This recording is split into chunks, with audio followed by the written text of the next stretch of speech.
This is the Leaders Rising podcast, creating bigger futures, building thriving cultures. We believe you can become a leader worth following.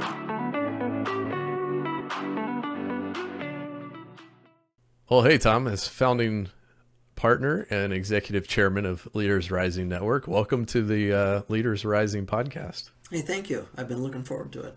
Well, let's just cut to the chase and dive right in here. Tom, take me back to the beginning. What's the first moment you recognized leadership at play in your life? You're saying a couple of good words there, leadership and at play, because I can think of moments for real. As a little kid, probably 3 years old, being defiant with my mother, who insisted that I take my fire truck out of the gutter where I threw it and to bring it up on the porch. And I just stood up against her, and I paid a price, but reflectively I pay a price for that also. And but as I say that, I'm thinking of my very first report card when I was in kindergarten. Mrs. Smith wrote, and it's very clear it was the very first report card, but it said Tommy is a leader. And I forget what the backfill on that, but it might have been Tom's pushing people around, which I've never had the actual stature for that. But it could be that Tom was insisting, pushing, or corralling people, or it could have been that Tom was a good version of himself. So I have that report card, and I remember that story, and to the degree that I would backfill any of that would just be conjecture, because, like I said, I have sporadic moments, but people did follow me. I'll give you just one more, Aaron. You're saying go back to the beginning, but I distinctly remember I was in a parochial school during first grade, and I distinctly remember a conversation on the playground with Bob McGinnis. And we were required to go to church or to Catholic Mass regularly. But I remember a conversation with Bob McGinnis. I could take you there where I was standing, where I said, I think I want to be a priest someday so I can talk in church. So there's some of the earliest I can think of, but if you trace that into school days, high school days, into college, I was leading a lot of things that were put in front of me. I think we're going to have to start a scoreboard for our team as we go through these conversations over the coming months and get a glimpse into the backstory of everybody, because already your story and knowing my story, defiance we're 2 for 2 on that quality and trait at a young age. Yeah. But such good examples. One of my favorite things is to look back and think about who were we at our earliest? What were those traits, the skills, the abilities that we showcased, how we brought those to life and what they looked like, and how they've now translated to where we are. So looking now at the other end of your career, what do you see now looking back that you didn't see along the way? Well, I would affirm the earliest memories of me having a defiant dynamic, but there was a helpful dynamic related to that, and that is that to forge my own way, to think I've got a chance, things like that, and I'm also, again, formulating from my earliest days, but I was from a family that was a family of entrepreneurs. So it was expected, if your last name was Nebel, and in the community I lived in, it was a name that people recognized because people started things. And there was a construction, Nebel Construction, there was Nebel Electric, which was my lineage, but the name was attached to a lot of things. So as I look back, I would say I have been, I think, by nurture, meaning a formulation in life to start things, and by nature, I think some of that, if it's, I can't hear the word no real well, and Where I grew up in a place in northeast Wisconsin called Sturgeon Bay, there were very large shipyards. And that goes back to World War II and prior to that, but they would build these huge ships, 1,000-foot iron ore carriers and Navy ships, everything in between. And when I was a little boy, my dad would challenge me to build a business. And he would bring scraps from job sites, and it could be pipe and wire and wood and whatever. And he challenged me, like, make something. And I would make little ships out of for shipyard workers, and I would sell those things down at the corner whenever the whistle would blow and the new or the old shift was getting out and the new ship was coming in. So I guess that's my thought. Looking back, the contact tracers of trying things, think I have a chance, willing to sell from the earliest age. I think those are the things that I'd say would be consistent formulations, and hopefully some maturity along the way to exercise those gifts. Knowing enough about your story from my perspective, I can see that entrepreneurial starting things thread and the intersection with what you told that friend in parochial school. Hey, I want to be a priest so I can talk in church. Yeah. Out of the mouths of babes, right?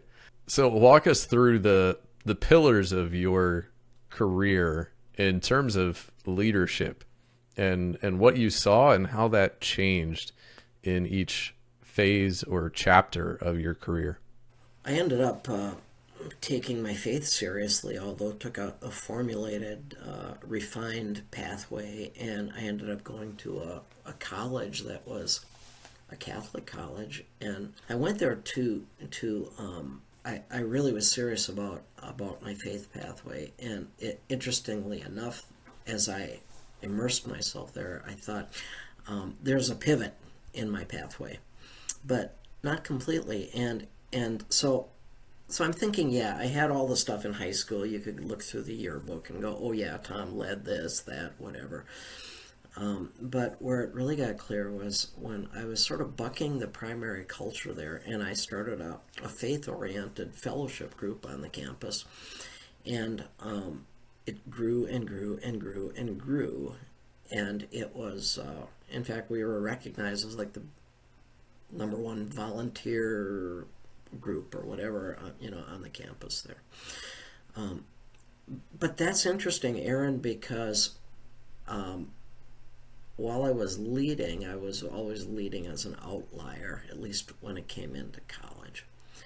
So when I look at you invite toward the pillars, I think that I had a determination there to be myself and to do what I thought was right, in a place where I was an outlier. And then there were other things that play into this, but I'll just tell you that what happened is the entrepreneurial pathway combined with a faith pathway, it converged after college. I actually spent a year in Central Africa. I told you I was the Nebel electric tributary, but the idea was serving at a mission hospital there and doing electrical work and then learning to speak Swahili and things like that during that year. But I came back to the States just under a year. My dad was in bad health and he was close to death. And I got back before he had died. But what's interesting is after a while, I went on to graduate school in Denver for ministry. And someone, now I'm taking you on this pathway because I want you to hear the phrase I'm about to deliver. But there was a pretty well-known person speaking at a chapel service that I wasn't required to be at, but I was married at this time. We're both interested in entrepreneurialism and, kind of forging our own way. But the speaker said, during the service, the speaker was talking about starting your own church. And I was like, oh, you just kind of He kind of triggered a lot of things. Some dominoes were falling. And he said, he made this statement. He said, why would you want to inherit someone else's problems when you could create your own? And I was like, bang, you just landed it for me.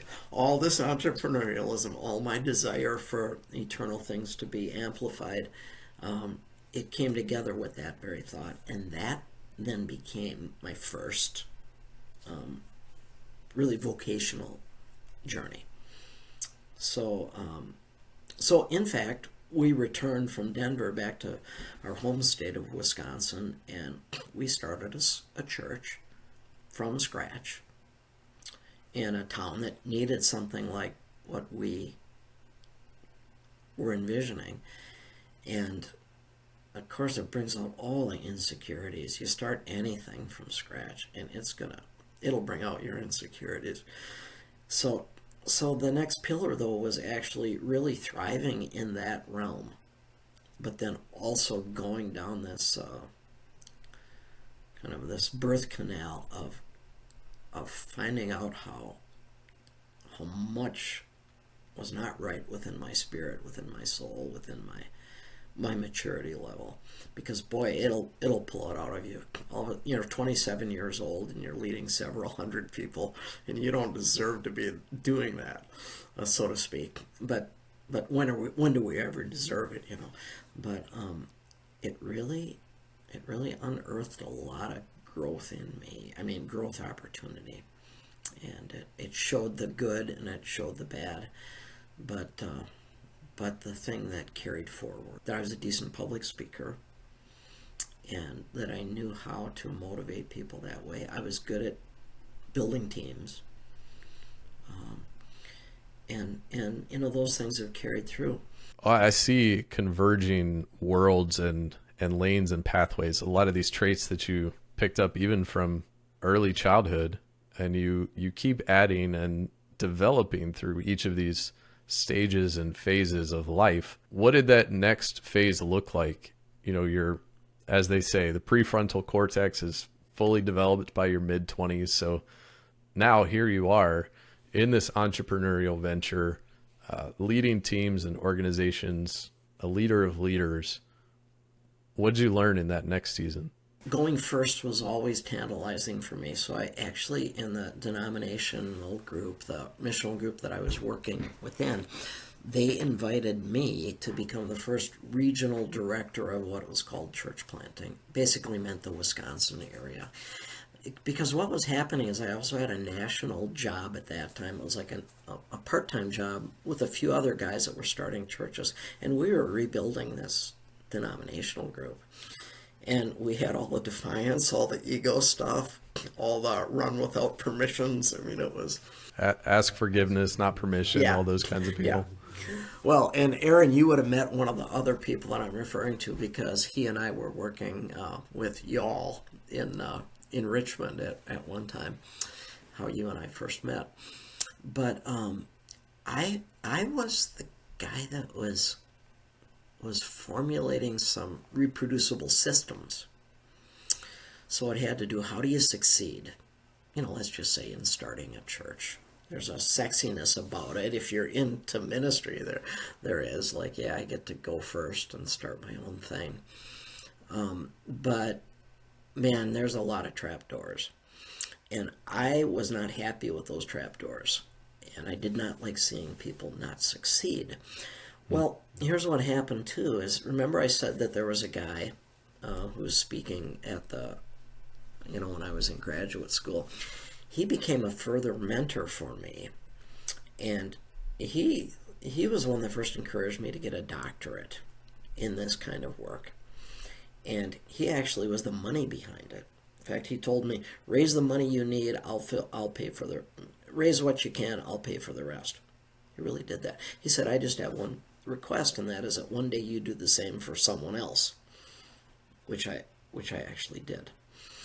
Okay, but where I'm going with this is then I became the first national director of this entity, and it had international implications. Well, by that time I was writing books, and I was listened to by groups, denominations, missional agencies that were saying, wow, we want to succeed more as well. So those things happen, but along the way I'm refining. Now if you play that quite far forward, I mean, I was doing that I was in that realm of leading on the ministry side. It might have been 25 years. It might have been that much. But, publishing and doing all those things. Then there was a big crash in my life, and there were some surprises that I needed to address that related to my marriage, and it eventuated in the decision to end the marriage. But what's kind of crazy about that is that it's people that I had invested in prior to that actually became my liberators going forward, because there was a parallel suggestion from other people that I leave that ministry side of things and come up with another thing to do in my life. So that leads us to the pathway, Aaron, where you and I actually started into a meaningful relationship in our organization called Leaders Rising Network. But within this substructure of this think tank called Giant, I was an early, they call us old guard now, and rode the wave of a high touch, high tech, what are we organization, totally loved. We were also invited, hey, start your own organization along the way. And that's where Leaders Rising Network started to rise up in me. So there's two diverging paths I want to go down, but I want to set an anchor real quick on this word that you used. We haven't introduced it on the podcast yet, and I think it'll be foundational for a long time. You use the word liberating and liberator as the verb, noun, two sides to that. Unpack that word for us, but then also, what did that look like for you to be liberated in that season? Probably don't have a textbook answer on what it means to be liberated, but people know what has happened to them, right? Something has been unlocked and like, wow, I am a better version of this, or I'm a truer version of this, or something has come alive in me.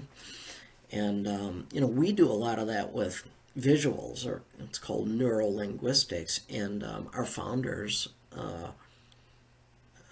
formulated a matrix.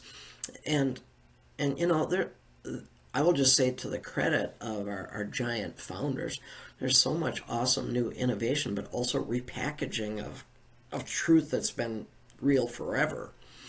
And one of those things, it's just called the support challenge matrix, but it basically says there's two dynamics, support and challenge. There, now you know what that is. The best leaders are those that can bring support and can bring challenge. So that, if you can bring support and challenge, the upper right, you can see that says liberate. And honestly, if you interview anybody or you do your own reflection, and we said, who are the greatest leaders in your life? They're probably not those in the bottom right that all I do is bring challenge. Okay, but they don't bring support. Just listen to athletes, college athletes, pro athletes, when they talk about who was the best leader in their lives. Upper right hand, they're gonna start talking about grandma or mom or grandpa or dad or coach so-and-so, but it's never described as the person who's dominating. Someone will do that obligatorily, but they'll carry a lot of scars, and they really, when they can better get around not just challenge but support, that's where they come alive. And you can see there's two other quadrants. The upper left basically means someone brings a lot of support, but they don't bring the challenge. Like, they'll be quiet lies, or they don't want to say something, or they don't want to hurt someone's feelings. We're never going to say, if you're good at support, to stop supporting. We're going to say, learn to bring challenge. and we're never going to say someone who's good at challenge to stop challenging. We're going to say bring support. And you can see when neither of those happen, that's bottom left, and that's gray and lifeless. So yeah, I use that word, and it's a common word for you and me, Aaron. And if you bring me a challenge on occasion, my proper response is, hey, Tom, can I bring you a challenge? And my response is, yeah, please liberate me, right? Because you know that person is for you. We think about things antagonistically or in terms of oppositions, but when you do truly recognize that someone is for you, on your side, wants the best for you and from you, that is a complete game changer when it comes to your relationship and the trust that you're building with them. And for me, just to pull the thread of our connection, if I go back, we each knew each other in our previous chapters of work. And fast forward a few years, when I don't even know what prompted me to Google you at that point and saw what you were then doing in now this chapter, I recognized, Tom was somebody who really wanted the best out of people around him. Let me reach out to him and reconnect. And that is now a 10-year journey all on its own that's brought us to where we are today. So I'm grateful for the journey of having been liberated by you and through your influence. And I'm excited in this season to watch you continue to build a platform and a venture like Leaders Rising Network to share that liberation beyond. And it's great to see things multiply like that. Let me reflect on that for a moment and to say, when someone moves on, let's just say from a ministry position, and there's been a dark element to that,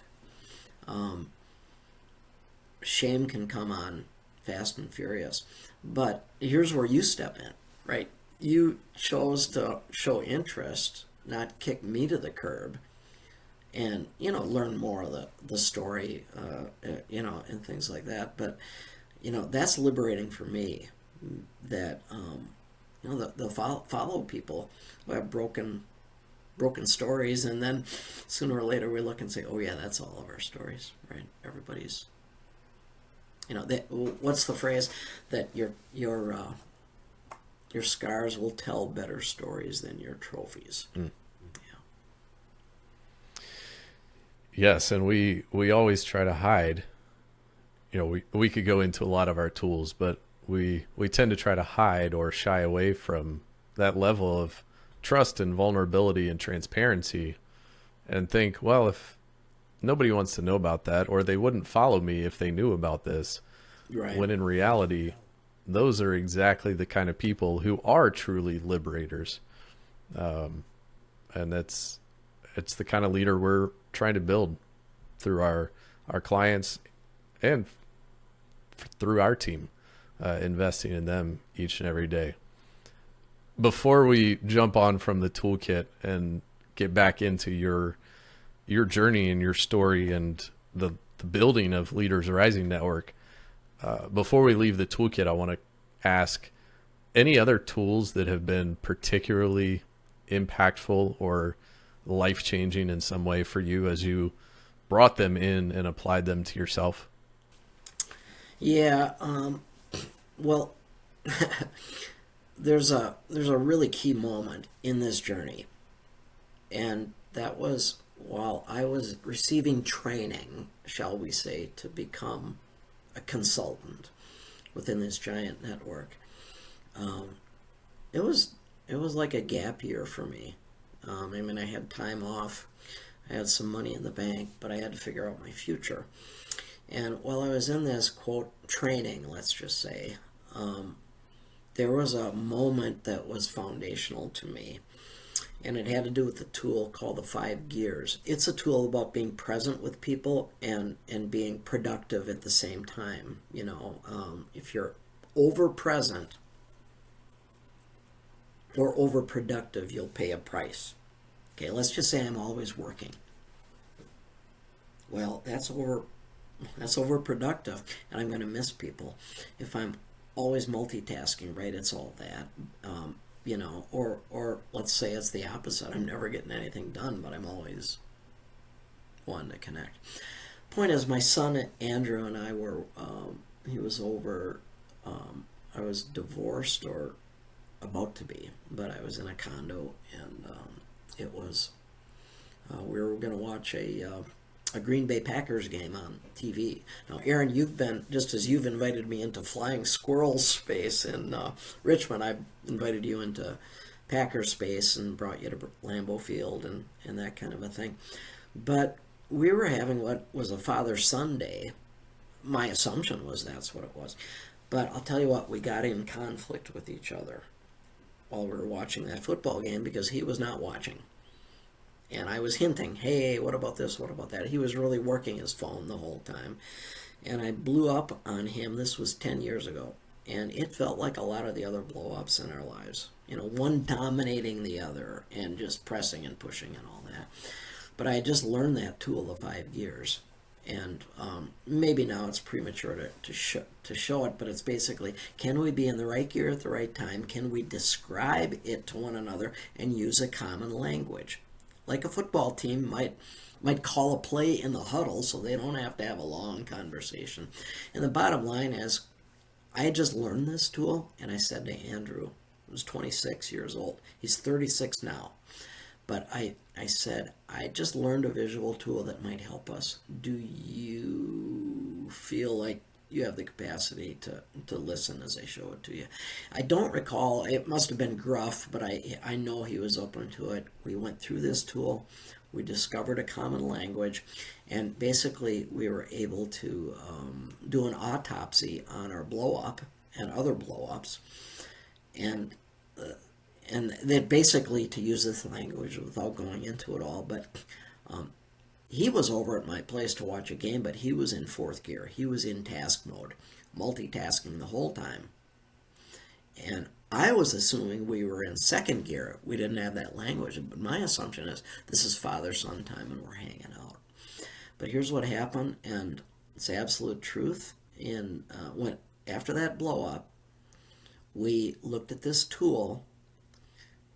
We made a decision. We said when we're together, we automatically go to second gear unless we signal otherwise. Well, we started using this hand language to the point that a few days later he shows up at my place, knocks on the door. When I open the door, he's like this. He's saying, Dad, I know I'm in second gear. To have that common language is a lot better than saying, okay, you're going to get off your phone, right? This allows us to go up and down, by the way, to call one another up, or to give a signal. I got to be in fifth gear, Aaron, right? We don't need to unpack it all. But that healed our relationship. And when I say healed, I am telling you, it healed us.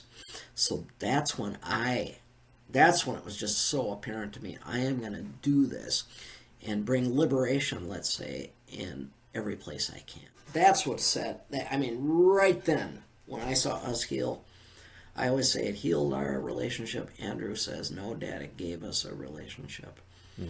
And when we started using that, I was like, I'm bringing this everywhere. And I remember a story, too, about you and your daughter, Tegan, and how she got the gears, and you all started using that. Yeah, it's such an impactful tool. And I think that story from you and Andrew paints a picture of how the tools, we're bringing them in the context of a workplace, in workplace teams and cultures and organizations. But time and time again, the team and organization don't matter as much to most of us, can't say all of us, to most of us, as somebody else does. There's some other relationship that's really the driving, motivating factor. And so for us to be able to see the impact to families, to relationships outside of work, all because the business chose to invest in themselves and their people. It's such an incredible journey to watch unfold, and as evidenced by your own story. Yeah. Well, Tom, let's pick back up the story in this chapter that we're in now. 3 simple words, but you put them together and you said, let's start this Leaders Rising network. What does it mean for you in this phase in this chapter to be pulling a team together and building what we're building now? Yeah, I love the question, and it's interesting to me that that some of the dynamics that came over from this ministry career of mine have certainly come into Leaders Rising, and I'll explain to you why. I have never been satisfied with good people being chewed up by a business choice, and the consultancy side of helping others succeed. There's people who will go into it with people very talented and very awesome people, but under the wrong circumstances, they could fail, and I did not ever like that. Okay, so if you look at the resume of my life as I was learning to see people do entrepreneurial business on the faith side, so to speak, and refining ways to help them succeed, clearly brought that into Leaders Rising Network. So when we are looking at other potential consultants, we are looking through the lens of, we want to make sure you have what it takes, so to speak, to be honest with you about that, or to call you up if we see some really good things that you ought to be considering, but then also to take them through like an environmental risk factor dynamic, right? So that basically means good people, really good people, could thrive in this particular situation under these circumstances, but if you put them over here,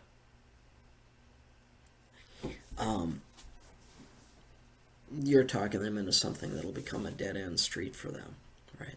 So that's part of what we brought into Leaders Rising. Now, I'll tell you what, before people start to think that I'm the brain, the mad scientist behind all of this, not really. I mean, in terms of helping others get going and having their tastes of it, people like you and our other partner and others that are on our team, it's because of you all. I mean, it's because of us all that we're actually building something that has legs and gives everybody a chance to succeed, which just means what? We get to help other people succeed and liberate and all of that. So that's what I'm seeing. This chapter is pretty exciting because we're seeing these relationships, the investment locked in. We've spent the time, we've done the laps. I joke with people at times that, the very first iteration, we're a little more high tech now, but it wasn't until COVID that most people got to know Zoom, but we were on Zoom before COVID. I mean, all the way back to 2016, 2017, we're meeting in these virtual meeting rooms. But in other ways that we've been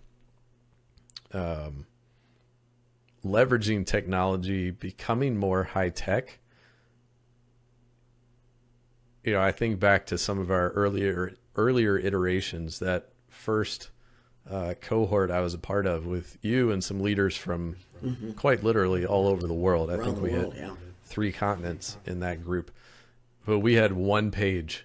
It was one web page, and you had to scroll down and keep scrolling down and down and down and down to download the PDFs and watch the videos. We've come a long way since those days in utilizing the tools and resources, but the core premise is the same. And I think that core premise of liberation being for people, finding the best of everyone and building, strengthening, or when necessary, even jump-starting key relationships. It's been such an important part of our journey and our premise and why we do what we do. Yeah. It's interesting you say that, and I'm sure we're coming close to wrapping up in this conversation, but I gotta show you something that I keep near me often, and it reminds me of what you just said. So I took you back to where I was growing up, and that I was from a family of entrepreneurs. But my grandfather was the first electrical contractor in this area of Wisconsin called Door County. going back, way back in the day, one of the earlier entrepreneurs, but his father was as well. And actually my sister became the very first electrician, a journeyman electrician in that whole area of the country. But I keep this near me, and I don't know how well you'd be able to see it, but it says Nebel Electric Shop, and it gives the phone number there, 403W. But I keep this because it's an important artifact to me, but it's also related to what you just said, Aaron, and that is that, in a sense, what we're saying is if our leadership only goes into the world, and all we're doing is being a thermometer, meaning we're feeling what's going on and we're doing our best to change it. But honestly, if you're not a thermostat or a smart thermostat, which can actually regulate, bring the heat up, bring the challenge up, cool things down, bring the support up, so to speak, and to be agile that way. That's the leaders that others want to follow, right? Not that you're just a victim. You don't have a culture of just being a thermometer and everybody's responding or reacting to what's going on out there. But leadership can actually be controlled and good, and to bring support and challenge.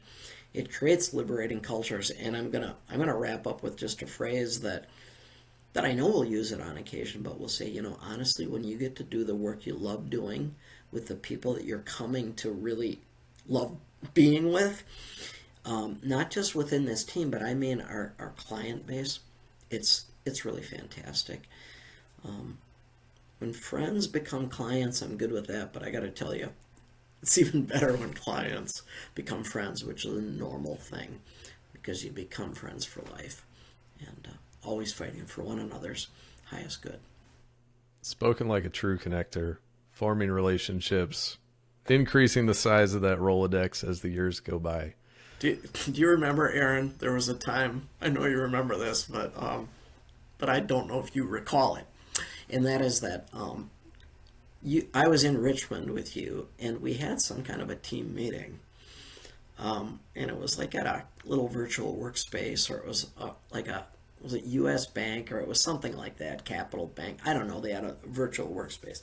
We were there. Well, as soon as we're done, or almost done, I'm talking to somebody and I'm showing them some tools, and you're laughing, I think, on the call. Guess what Nebel's doing? He's talking to somebody right now. Do you remember that moment?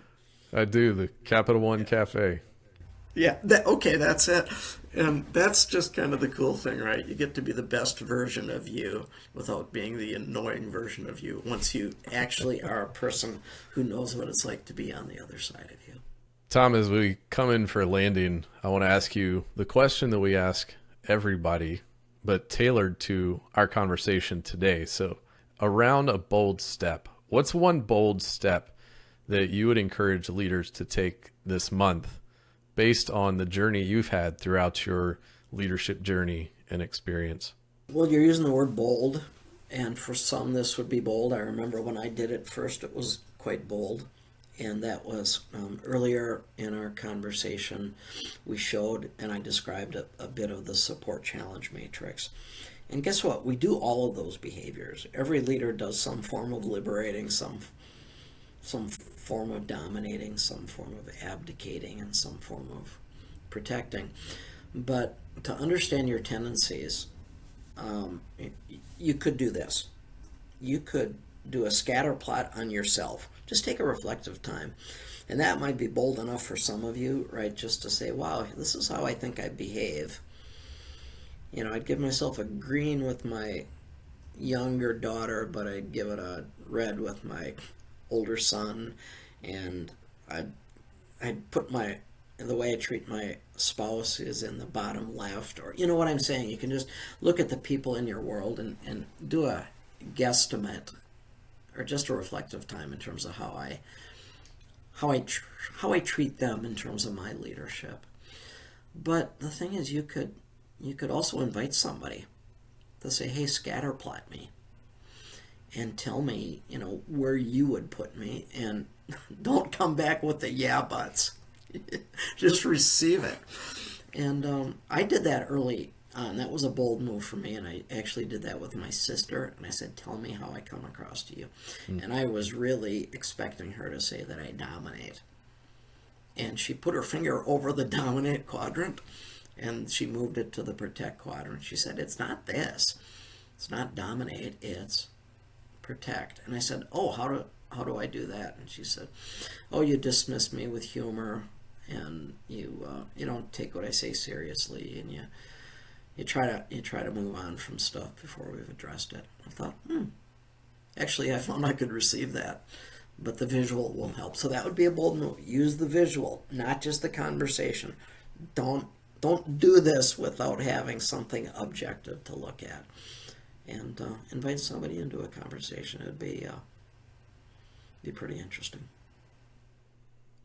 We'll include the tool and the instructions to guide you through that scatterplot exercise on our website, leadersrisingnetwork.com. You can get this in all of the episodes, get caught up. Tom, thanks for the conversation today. As you describe that scatterplot, it takes me back to something one of my early supervisors, Phil, who was the guy who introduced the two of us, he always used to say, you got to know what it's like to be on the other side of you, looking in the mirror.